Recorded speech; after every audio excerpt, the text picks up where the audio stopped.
முப்படை தளபதிகளுடன் பிரதமர் நரேந்திர மோடி தீவிர ஆலோசனை.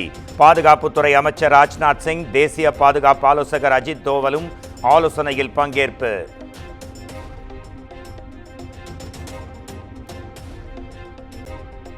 ஜம்மு காஷ்மீர், பஞ்சாப், ஹரியானா, ராஜஸ்தான் எல்லைகளில் மின்சாரம் துண்டிப்பு. பாதுகாப்பு சைரனை ஒலிக்கவிட்டு முன்னெச்சரிக்கை ஒத்திகை.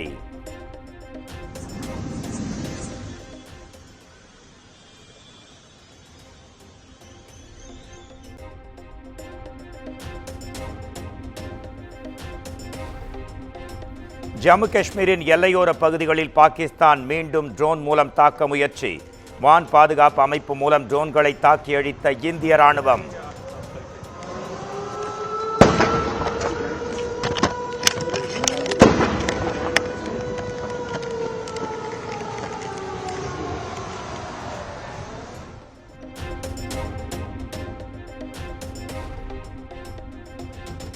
இந்திய ராணுவ நிலைகள் மீது பாகிஸ்தான் தாக்குதல் நடத்த முயற்சித்ததாக வெளியுறவு அமைச்சகம் குற்றச்சாட்டு. பாகிஸ்தான் தாக்குதலுக்கு இந்திய ராணுவம் தரமான பதிலடி கொடுத்திருப்பதாகவும் விளக்கம்.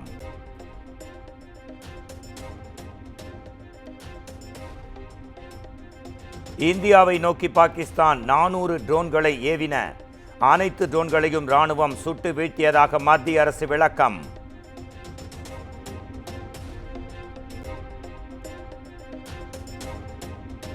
பயணிகள் விமானத்தை பாகிஸ்தான் கேடயமாக பயன்படுத்துகிறது. லாகூர், கராச்சியில் விமானங்கள் தொடர்ந்து பறப்பதாகவும் இந்தியா குற்றச்சாட்டு.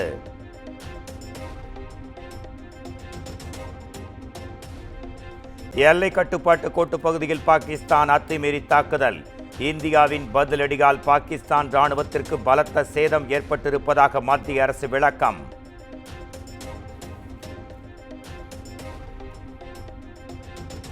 பொய்களை கூறி இந்தியாவில் மத பிரச்சனையை உருவாக்க பாகிஸ்தான் முயற்சி.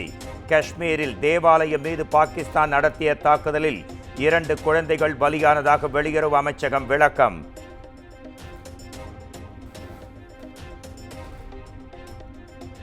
ராணுவ தளபதிக்கு கூடுதல் அதிகாரம் வழங்கியது மத்திய அரசு. நாட்டின் அனைத்து எல்லைகளிலும் ராணுவ வீரர்களின் பலத்தை அதிகரிக்கவும் உத்தரவு.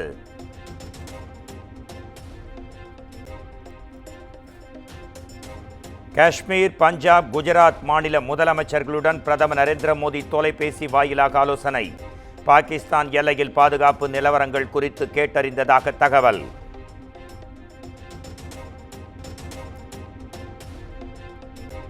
சுகாதாரத்துறை உயரதிகாரிகளுடன் மத்திய அமைச்சர் ஜே.பி. நட்டா ஆலோசனை. நாடு முழுவதும் உள்ள மருத்துவமனைகள் தயார் நிலையில் இருக்க அறிவுறுத்தல்.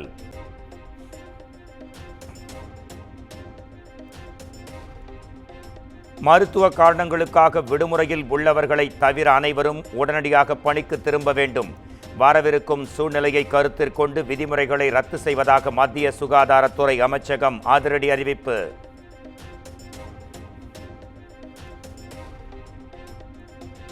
ஜம்மு காஷ்மீரில் பாகிஸ்தான் ராணுவம் நடத்திய தாக்குதலில் சின்ன பின்னமான வீடுகள், இரும்பு கேட்டுகளையும் துளைத்த தோட்டாக்கள்.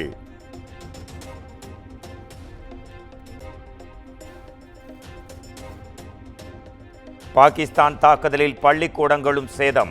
ட்ரோன் தாக்குதலில் சிதிலமடைந்த வழிபாட்டு தலங்கள்.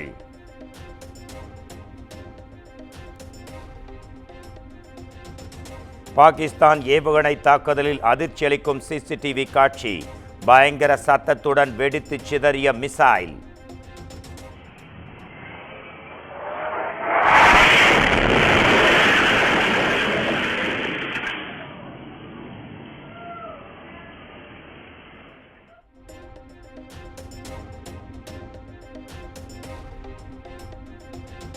நாட்டில் தேவையான அளவுக்கு தானியங்கள் கையிருப்பில் உள்ளன.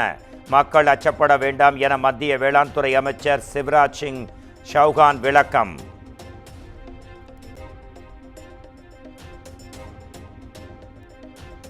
ஜம்மு காஷ்மீர் எல்லை கட்டுப்பாட்டு கோட்டு பகுதியில் பாகிஸ்தான் தொடர்ந்து தாக்குதல். ரஜௌரி பகுதியில் வீடுகள் சேதமடைந்த நிலையில் மக்கள் பாதுகாப்பான பகுதிகளுக்கு வெளியேற்றம்.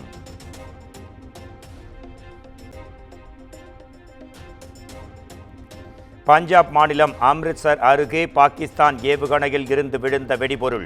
அசம்பாவிதமின்றி வெடிப்பொருட்களை பத்திரமாக செயல் இழக்கச் செய்த இந்திய ராணுவம்.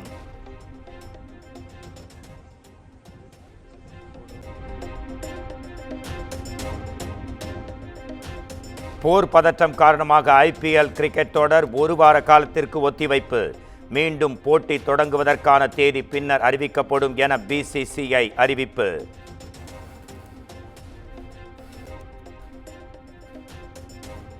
போர் பதற்றம் காரணமாக நாடு முழுவதும் உள்ள ஏடிஎம் மையங்கள் மூடப்படுவதாக வெளியான தகவல். வதந்திகளை நம்ப வேண்டாம் என்று மத்திய அரசு விளக்கம்.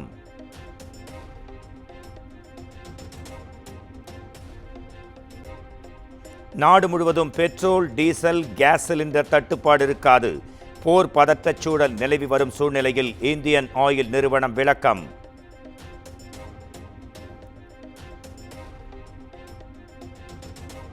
ஆக்கிரமிப்பு காஷ்மீரில் உள்ள பாகிஸ்தான் ராணுவ பதுங்கு குழிகள் அழிப்பு. பதுங்கு குழிகளை குறிவைத்து துல்லியமாக தாக்குதல் நடத்தியது இந்திய ராணுவம்.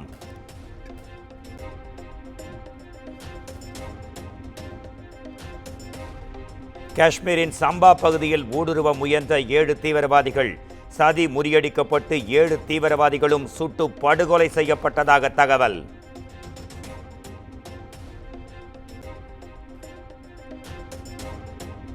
நாடு முழுவதும் காங்கிரஸ் கட்சியினர் ஜெய்ஹிந்த் யாத்திரை. தேசிய கொடியை ஏந்தியபடி இந்திய ராணுவத்திற்கு ஆதரவாகவும் பாகிஸ்தானை கண்டித்தும் முழக்கங்கள்.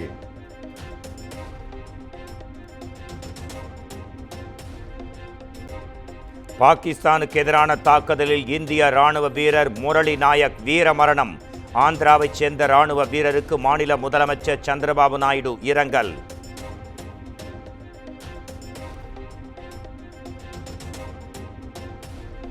$408 கோடி மதிப்பீட்டில் திருச்சி பஞ்சப்பூரில் கட்டப்பட்ட கலைஞர் ஒருங்கிணைந்த பேருந்து முனையம் முதலமைச்சர் மு.க. ஸ்டாலின் திறந்து வைத்தார்.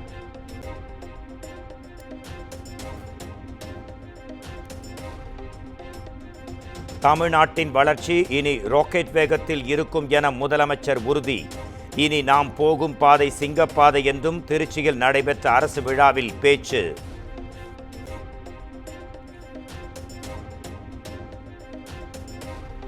இந்திய ராணுவத்திற்கு ஆதரவாக முதலமைச்சர் மு.க. ஸ்டாலின் சென்னையில் நாளை பேரணி. பொதுமக்கள் கலந்து கொண்டு ராணுவத்திற்கு ஆதரவு தெரிவிக்க வேண்டும் என்று வலியுறுத்தல்.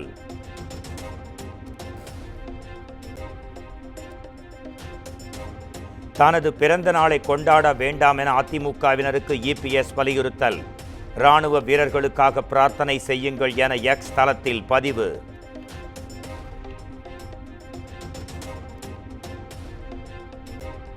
சென்னை மற்றும் வேலூரில் நடைபெற்ற அமலாக்கத்துறை சோதனைகளில் 4,73,00,000 பறிமுதல். டிஜிட்டல் சொத்து ஆவணங்களும் பறிமுதல் செய்யப்பட்டதாக இடி அறிக்கை.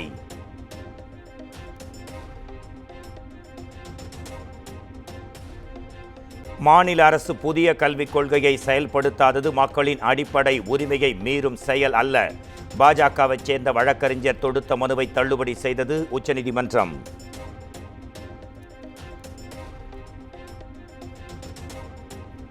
மதுரை மீனாட்சி அம்மன் கோயிலில் சித்திரை தேரோட்டம் கோலாகலம். பல்லாயிரக்கணக்கான பக்தர்கள் தேரை வடம் பிடித்து இழுத்து சுவாமி தரிசனம்.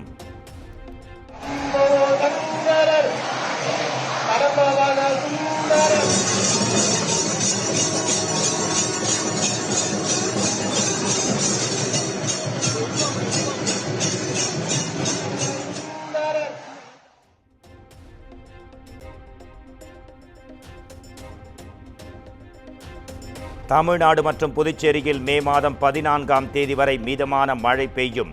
சென்னை வானிலை ஆய்வு மையம் தகவல்.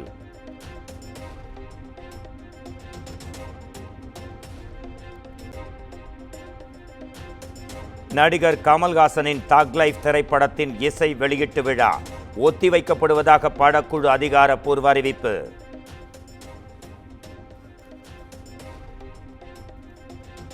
போர் பதற்றம் காரணமாக பாகிஸ்தான் சூப்பர் லீக் கிரிக்கெட் தொடரை ஒத்திவைத்தது பாகிஸ்தான். பாகிஸ்தானின் கோரிக்கையை UAE ஏற்க மறுத்துவிட்ட நிலையில் அறிவிப்பு.